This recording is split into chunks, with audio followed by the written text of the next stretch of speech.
rock your body.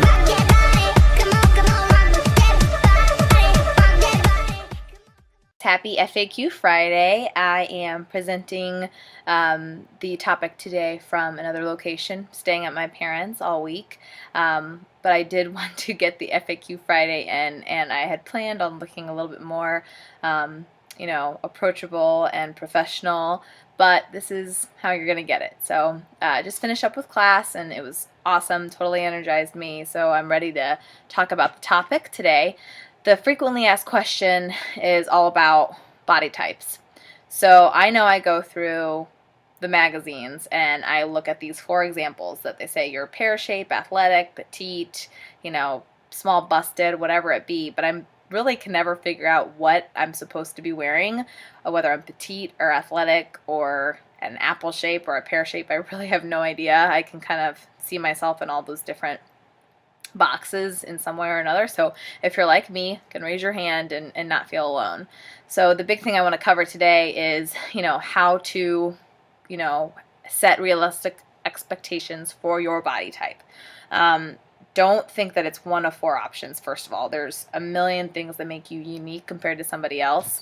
I might be short, for example, to point to myself, I might be short, but I have a really big rib cage, and I talk to my family and friends this weekend all about it because I was wearing a bridesmaid dress, and everything was real loose except for the actual, upper bust.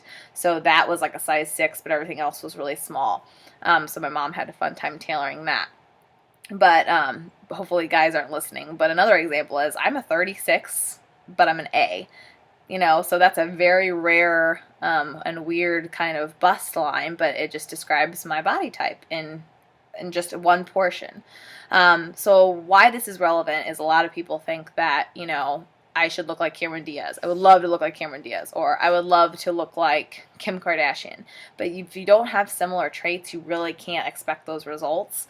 And I remember looking at Shailene Johnson, and she said, I found somebody who had a realistic body type like me, a little softer in the middle, athletic everywhere else, and I found out what it took her to get a 6-pack. So it wasn't, what does it take the average person, what's the average body fat? It can be totally different per person. So first of all, to hopefully address a concern that's frequently addressed, I would say that don't compare yourself to somebody who doesn't look like you at all. Everyone's bones, bodies, heights, everyone's made so different, and it's a beautiful thing. And 2, if you are going to go after the best you and want certain goals, find a body type or a fitness role model, and there's a lot out there you can search, or even just look at different instructors and ask them what their diet is. But it's all different for everybody, but you do have to look at a certain type of body type, how much body fat they may have to have the actual arm definition, ab definition, gluteus definition that you might be looking for. So try to be realistic, and even then it's hard to match.